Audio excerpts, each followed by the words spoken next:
speaker this morning, Reverend Dr. Raymont Anderson, is a lifelong learner with a passion for self-development, personal transformation, transmutation, transfiguration. He's a visionary New Thought leader, teacher, minister, speaker, seminar and workshop facilitator, mentor, father, grandfather, and I'm sure much more. His mission is to live, move, and be an active, meaning authentic, compassionate, transparent, inspired, vibrant, and empowered member of society who serves to educate, elucidate, and emancipate people and communities to awaken and empower themselves. He's a licensed CSL minister and currently serves as a senior minister at Centers for Spiritual Living Greater Baltimore. And I believe he's joining us from Delaware this morning. And he is also an author, a visual artist, and an American Sign Language performing artist. We got to see him online in our service last week. It was wonderful. And through his service and through the transformative teachings and technologies and practice of New Thought, people and communities can recognize and realize and materialize their full divine potential. And that is what he is here to talk about today. So with waves and smiles and virtual hugs, let's welcome Dr. Raymond, Reverend Dr. Raymond Anderson, who will give us our invocation treatment. Thank you so much, Molly and Paradise family. So if we are ready, let's simply anchor in this moment by recognizing this breath, simply being present to the breath. Not trying to micromanage it or control it, not trying to save it for a rainy day, but simply allowing the body to inhale and exhale in this moment. Recognizing that our body temples are intelligent enough to breathe themselves. But ultimately recognizing that this is spirit breathing itself in, through, and as each individualized expression. And so it is from this place of surrendering to this breath and this realization that I speak what I know, that God in me, as me, is me, as Ernest Holmes said. And knowing that God in me, as me, is the truth for everyone on this Zoom call in service now, every person at Paradise CSL who is not present right now on this Zoom call, but may watch it later on Facebook, and everyone on Facebook right now, knowing that this truth is the truth for all, and that we are gathered here to recognize and awaken our own divine spiritual magnificence. I know that this service is already whole, it is perfect, and it is complete. Every click, every message, every memo, everybody in their individual homes, it's all good because it is all God. And so I surrender this prayer, this treatment, this invocation by knowing that I am not calling in the power of God, but I am calling forth from within, from all that I am and all that we are, the very power, the very presence of love itself, breathing itself, thinking itself, speaking itself, as each and every one of us and the various diverse ways that we show up. How good it is to know that we are that which God is. And so it is.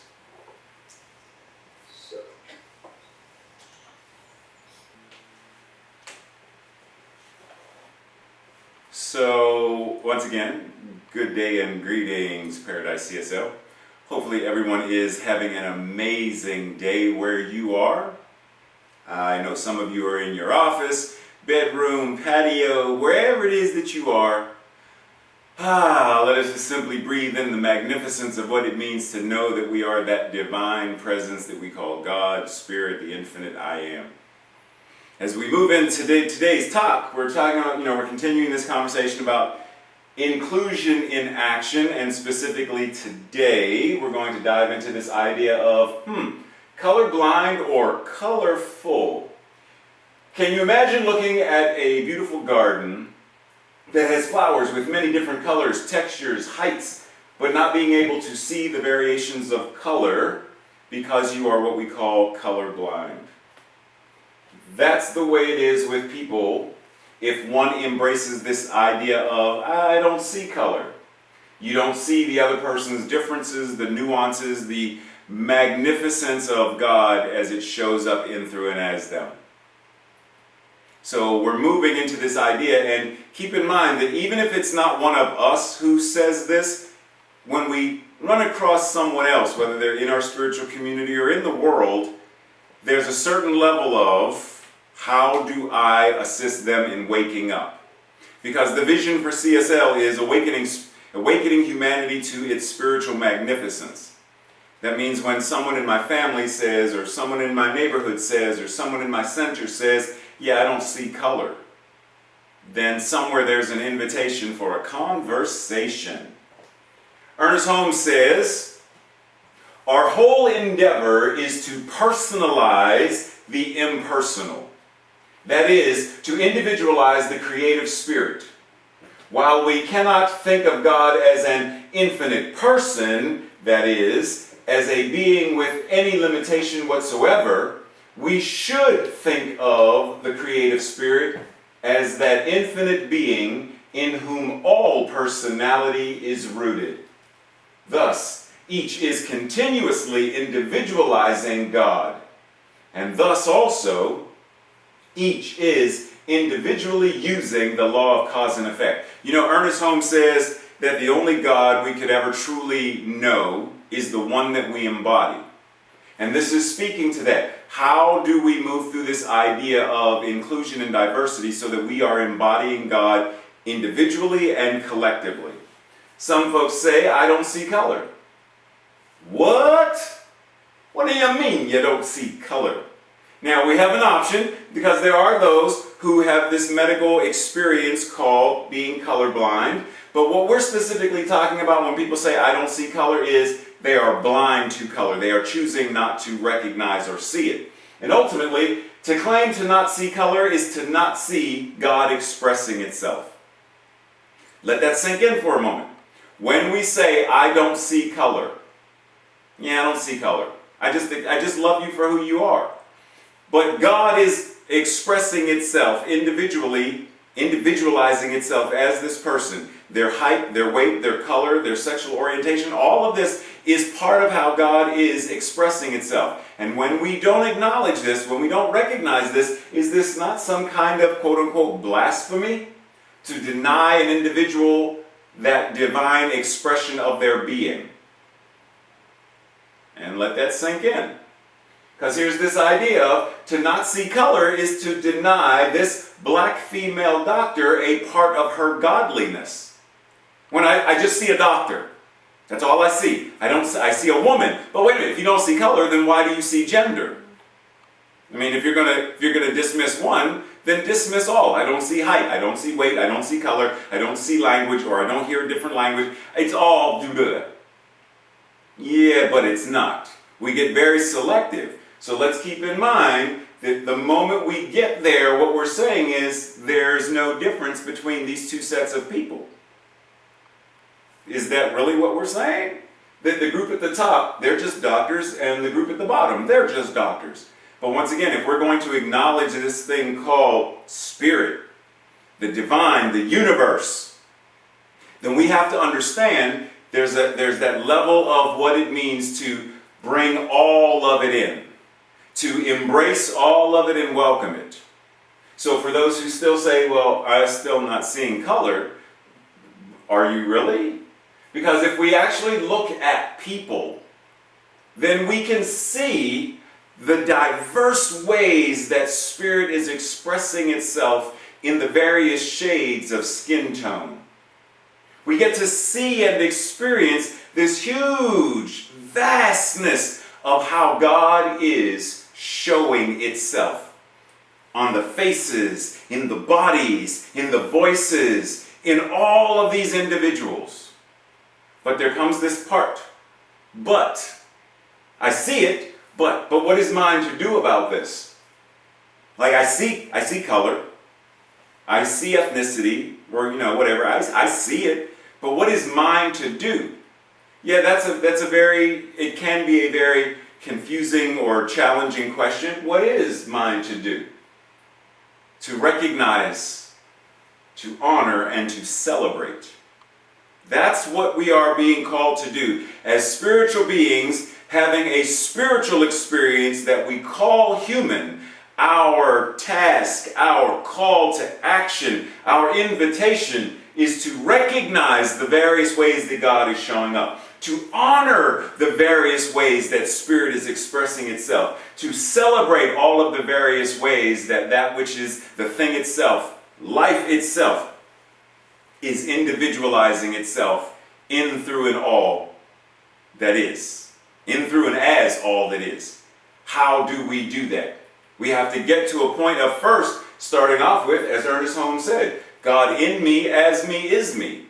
Well, we know that God is all there is. God is a circle whose circumference is nowhere, whose center is everywhere. So right where I am is the center of God. Right where Molly is the center of God. Right where Tim is the center of God. Right where Reverend Christine is, it's the center of God. The center of God is all there is. So if I'm going to acknowledge this about myself, then I have to be getting to a place where I can acknowledge it in others. So in other words, when I say namaste, I have to mean it. Namaste, that which is life itself, living, moving, and having its beingness in, through, and as all that I am, sees and acknowledges the exact same self in you as well. Life, recognizing life. Love, recognizing love. Power and presence, recognizing power and presence in, through, and as you as well. Because if I'm not going to acknowledge this and I'm not going to live it, then I'm going to live what it is that I actually believe. I don't believe namaste. I say it because it's cute. I say it because it's this thing we do in our yoga class. It's cute. You know, it's trendy. It's very hip and chic. But I don't really want to live it. Because the moment I say I'm going to live it, I'm called to a different level of accountability, a different level of responsibility, a different level of what it means to be I am. So for the sake of a conversation, let me ask you, apple. If I were to ask you to describe it, how would you describe it? If I ask you, what is it? Where is it? Right now, apple, where is it? I mean, we may think, well, it's in the refrigerator, or it's the laptop I'm using, it's an apple, or I have a, but where is it? What does it mean to have one, to eat one, to smell one? What does it mean? Someone said head. So, yes, so what does that mean, apple? Because right now, it's simply a word or a concept until we actually have possession of one. Very similarly, God is just a word until it individualizes and incarnates in, through, and as. But see, the thing is, this apple is also God, right? Because the apple can't exist. There's like God and the apple. Like, no, it's God showing up as an apple. So if God can show up as an apple in all of these diverse ways, it's not just God is an apple. God is a Red Delicious, a Gala, an Ambrosia, a Rocket, a Bailey, a Macintosh, a Rump. God is an Opal, a Ginger Gold, a Shizuka. It's like all of these ways that God is showing up in, through, and as an apple. Isn't it a little arrogant to think that this God that is showing up as all of these diverse ways of being an apple, shades and colors, textures and flavors, isn't it a little arrogant to not see that that same power and presence is incarnating itself in, through, and as every human, every animal, every species? It's all that is. So the moment we say, I don't see color, I'm dismissing. I'm dismissive of God. I'm dismissive of an expression of God. I'm dismissive of the way God is individualizing itself. Okay, I got you. I hear you. I hear the conversation. But let's also keep in mind that to deny color, there's this television show called Worst Cooks in America. And many times these people get on there, and I don't know if you've ever seen the show, but it's hilarious. Some of them have for real, have no idea how to cook. But through the course of the show, they are introduced to a variety of ways of cooking and using spices. Because spices enhance the dish. Color enhances humanity. abilities enhance humanity. Beliefs and ways that God is showing up in, through, and as us enhance humanity. Otherwise, God would have shown up as one kind of grass, one kind of apple, one kind of person, one kind of tree, one kind of animal, etc. But God didn't. Spirit didn't. The universe didn't do that. It is showing up as all of this and so much more than in this moment we can fathom. So we're invited to this idea as metaphysicians, religious scientists. We have the recipes, the tools, the techniques, and the consciousness to prepare a gourmet world. We have the ability to do this. A world where we all cooperate, communicate, and collaborate for the highest and best of all, for all people, all animals, all environments and habitats, all. We right here and right now have this amazing new thought teaching and technology that we know transforms our own lives. We know that it is beneficial to the lives of others. And yet,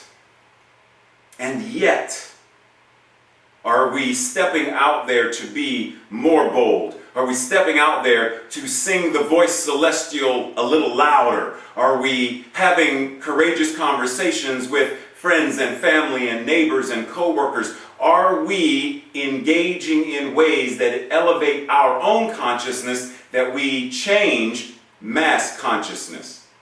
Because the mass consciousness of the many is made up of the consciousness of the individual. So when I elevate and change my consciousness at a micro level, there is only one mind, that mind is God.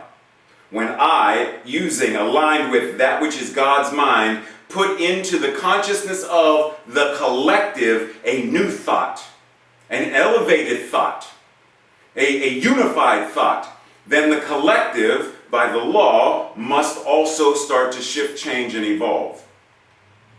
Am I willing to do the work that is required to do that, is the question.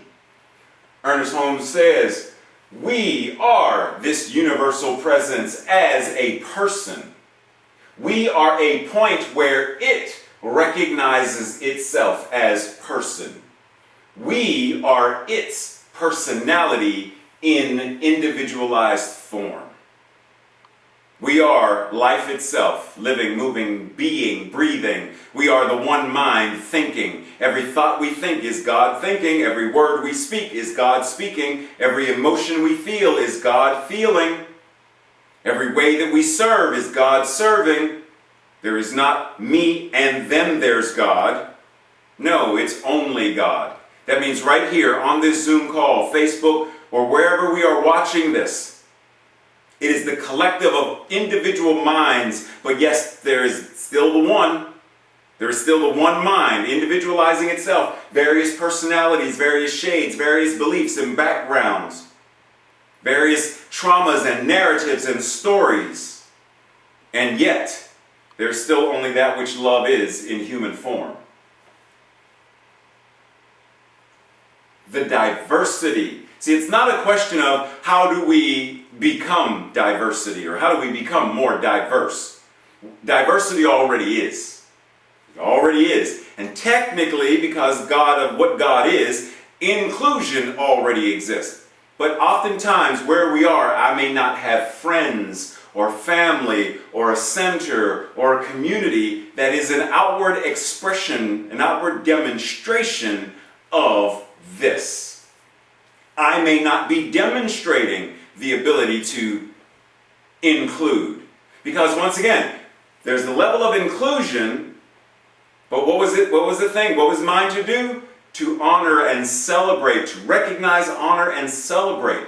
How am I ensuring that I am recognizing, honoring, and celebrating all of the ways that God is showing up? In the Beverly Hills Lectures, Ernest Holmes says, unity and uniformity are not the same thing. No two blades of grass are alike. No two people's fingerprints are alike either. That's me adding that. Holmes didn't say that. What does it mean spiritually, though? We have nothing to disprove and everything to prove that this individualization of the Spirit in each one of us, rooted in common soil, having the characteristics and the personalities of its common background, contains what the ancients called the microcosm. As above, so below, as within, so without. That which God is, like I often tell people who have a difficult time grasping this, if you have a cake, it's all like chocolate cake, 5-layer chocolate cake, and you take one slice out of the cake. Is this slice the entirety of the chocolate cake? No. But is this slice entirely chocolate cake? Yes. Are any of us the allness of God? No. But what we are is all God. We have every reason to suppose that there is, back and within and around every individual, the divine representation of that person's self as the child of, the expression of, the demonstration of God forever expanding. What we are is God, forever and ever expanding. What we are is this one mind, life, love, joy, peace, beauty, power, prosperity, wealth. Everything that God is exactly what we are. Everything that God is exactly what we are. You got that? Everything is exactly what we are. God, power, it's what I am. Love, it's what I am. Joy, well, it's what I am. Peace, unity. Well, if it's what God is, then it must be what I am. So I am called into this level of leveling up. We upgrade our phones, upgrade our consciousness, level up. How do I see, recognize, and acknowledge all of the ways that God is showing its magnificence in all of the faces that I see, even in the faces of those that I may not like, even in the faces of people who may be doing heinous things. Emma Curtis Hopkins said, God is all there is. So when you see God and God is breaking the law, you put them in jail, but you still recognize the God self of them. It doesn't mean you disrespect them. It doesn't mean you don't honor them. It doesn't mean you don't recognize. It means you recognize, and it causes you to be more compassionate when you put them in jail. It causes you to be more compassionate and gentle when you put them in a mental institution, if that's the best place for them to receive care. It means when you are treating for whomever is in whatever government, in whatever hospital, in whatever school, it means you are doing so. You are treating from a consciousness of God that recognizes itself and says, this person doesn't know who and what they are, so I'm going to know it for them. I'm going to change my mind, my concept, my consciousness, and envelop. I am taking it upon me to see all of the diverse and colorful ways that Spirit is showing itself. And I breathe. Because this is the part of service where we talk about what is yours to do, or what might be yours to do. So you have a variety of ways you can do this, and no, you don't have to do this all. And if you ever want, a copy of the PowerPoint, just email me, Tracy, tell Reverend Christine that you want a copy of it, and we'll make sure you get it, because I don't expect you to jot all this down. But journal, if you feel called to journal, or just contemplate if you feel contemplate. Have a discussion, but ultimately engage in creative action. Begin to consider how important representation is for any person. And what I mean by that is, oftentimes I will say to folks, so you watch television or you watch movies.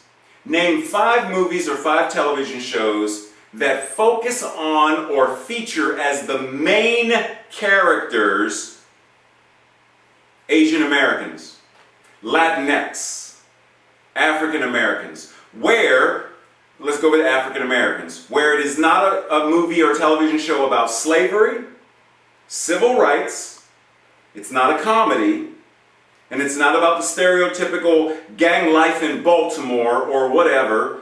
It's not any of that stuff, but it is a serious, dramatic role. A serious, dramatic television show. Name 5 that do not fall under this. We could do the same thing with LGBTQ folks. Where are they represented? Where are we represented? Where it's not the stereotypical flamboyant drag queen, boa wearing, the trans woman, and yet, because of how Hollywood can be, they make the trans woman look masculine. Or the lesbian. You get what I'm saying? Where it's not dictated or determined by, but it's the authentic way that this being is showing up in, through, and as God. Where is that representation? So simply begin to consider, as you're watching television or movies, where do I see the colorful ways, the diverse ways, the inclusive ways that Spirit is expressing itself? Contemplate and define for yourself the similarities and differences between being welcoming and inclusive, between being welcoming, inclusive, and affirming. And if you are willing to have a conversation with others, just discuss, like, what do these mean? What does it mean for our community to be welcome? To be a welcoming community? Or a welcoming and inclusive community? Or we are a community that is welcoming, inclusive, and affirming. What does that mean? What are the nuances there?